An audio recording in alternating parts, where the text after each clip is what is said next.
Porque não adianta pensar que vai para Portugal e que não vai ter que ler em inglês ou ter que fazer determinado trabalho.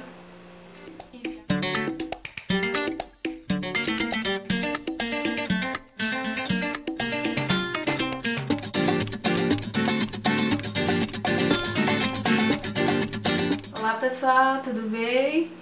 Tô aqui de volta, faz mais ou menos uns 3 meses que eu não gravo vídeo pra vocês, porque assim como vocês viram na semana passada, a minha vida sofreu algumas alterações, nomeadamente a minha mudança, né, que eu fiz mestrado e doutorado em Portugal e tô voltando, agora eu tô aqui em São Paulo gravando esse vídeo, então várias novidades. E o que mais me chamou a atenção foi que no início desse ano, principalmente nos meses agora de janeiro, fevereiro, iniciozinho de março, eu recebi várias mensagens por e-mail, algumas pelo Face e até algumas postagens mesmo que me surpreenderam muito. Por quê? Porque eu pensei, bem, eu quase não estou trabalhando para o canal porque é uma série de coisas, enfim, a vida acadêmica. Então eu vou selecionar alguns que eu não respondi, alguns eu já respondi. Portanto, esses foram os que mais me chamaram a atenção no sentido da complexidade da resposta. Então eu pensei que seria mais simples responder via vídeo. Então vamos lá. Começando com a mensagem que o Ícaro mandou. Prezada Fernanda, bom dia. Inicialmente eu gostaria de parabenizá-la pela preocupação em relatar as suas experiências com outros brasileiros que buscam oportunidades como para essa aventura na vida acadêmica no exterior. Resumindo, os e-mails que eu recebo e as mensagens, muito obrigada, são muito longas, são mensagens de quem realmente se preocupou em perguntar e em saber e tirar as dúvidas. Conheci o seu vlog hoje, já assisti a maior parte dos vídeos, as dúvidas que vem descrever nesse e-mail talvez sejam clichês e você já esteja cansada de responder. Muitas vezes as pessoas não assistem os vídeos anteriores no canal, então, e acabam fazendo as mesmas perguntas e sendo repetitivo, e normalmente eu respondo, dá uma olhada no tal vídeo, de repente eu já respondi a tua pergunta e você não viu. E depois ele continua, a questão que mais me aflige é o financiamento. Eu acho que é a preocupação de todo mundo, né, gente? Venho desde a iniciação científica em contato com essas instituições. Isso é muito bom. Ainda essa semana eu conversei com um rapaz da graduação e falei que o ideal para quem quer seguir a carreira acadêmica ou para quem não quer, para ter uma experiência para além da graduação, é fazer a iniciação científica. Mas o cenário nesse momento é outro. Quando o aluno se inscreve no processo de seleção da UC, ele precisa já estar com as bolsas garantidas? A pergunta dele, ele quer saber se você, que é candidato à bolsa, que é candidato à Universidade de Coimbra ou qualquer universidade europeia, qualquer universidade que tenha mestrado, graduação, etc., você não tem necessariamente, isso muda de acordo com o nível. Na verdade, a minha experiência é muito ligada à pós-graduação. Você tem essas duas opções. Então essas duas dúvidas são o que mais me chegam. Se eu devo aplicar para a bolsa antes de começar os meus estudos ou depois de começar os estudos. O ideal é que você aplique antes. Por quê? Porque o processo é muito mais demorado. Porque você vai demorar algum tempo para receber a resposta da bolsa. Então o ideal é que você aplique antes. Mas caso você não tenha a possibilidade de aplicar antes, ou você já começou os seus estudos, você também pode fazê-lo. Então essas duas opções. Não precisam ficar desesperados. Algumas pessoas me escrevem, meu Deus, mas eu já comecei, agora é possível. Eu ainda não comecei, quero me planejar, quanto antes melhor. Não, o início das aulas da UC é em setembro. Quanto tempo antes devo me inscrever na plataforma eletrônica de seleção e quanto tempo antes devo procurar as instituições de bolsas?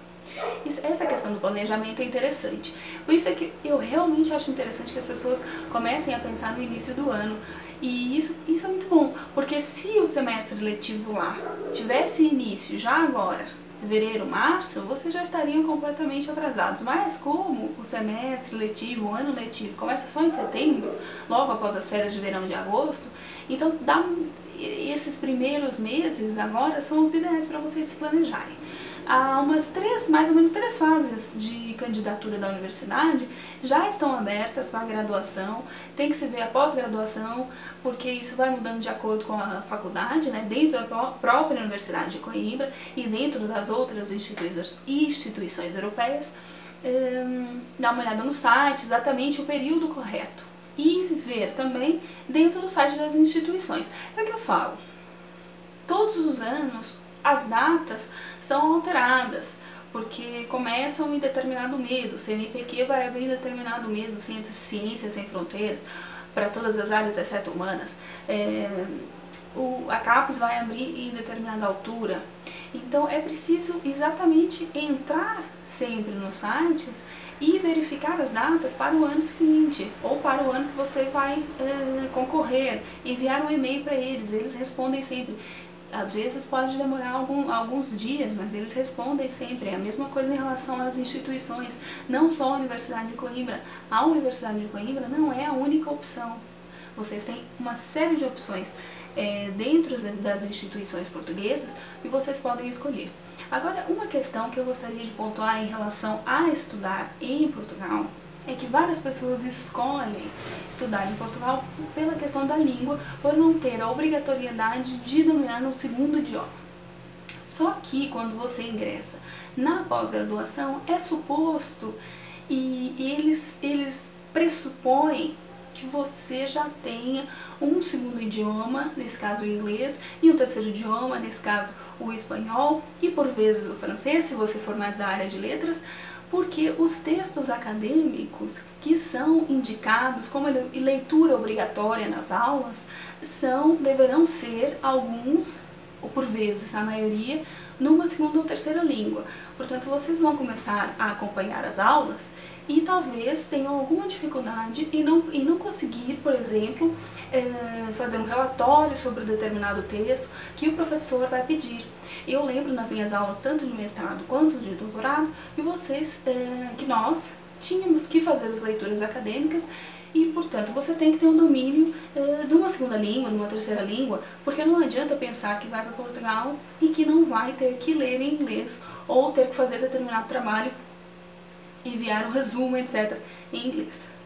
Então, eu acho que isso é uma dica importante e que eu recebo, eu tenho ouvido muitas pessoas, eu quero estudar em Portugal porque eu não tenho condições de aplicar para uma outra universidade porque não tenho uma segunda língua. Meu nome é Yuri, gostei muito do seu vídeo. Queria uma ajuda no sentido de saber se está muito cedo para pensar em mestrado, se ainda estou me graduando. Existe sempre o lado positivo e o lado negativo. O lado positivo, vocês são planejados, vocês querem seguir uma carreira, continuar os estudos e etc. Isso é muito bom e eu recomendo. Agora, por outro lado, quem está terminando a graduação tem que se focar no término da graduação. Então, o importante é vocês irem pensando de uma forma organizada, sem atropelar, sem tentar atropelar o último ano de qualquer maneira porque eu quero ir para pós, mas tentando, nesse caso, nas horas vagas, fazer um planejamento mínimo. Ele diz: estive na Holanda no mês passado, certo? Enfim, ele vai dar um depoimento dele pessoal, que eu não quero expor tanto as pessoas, então provavelmente eu devo cortar alguma coisa na edição. Mas o fato é que o Yuri diz que ele quer estudar relações, ele foi para a Holanda, ele tem certeza absoluta que ele quer estudar fora, que ele quer fazer a pós-graduação dele em relações internacionais. E acho muito bem que durante esse período ele o faça.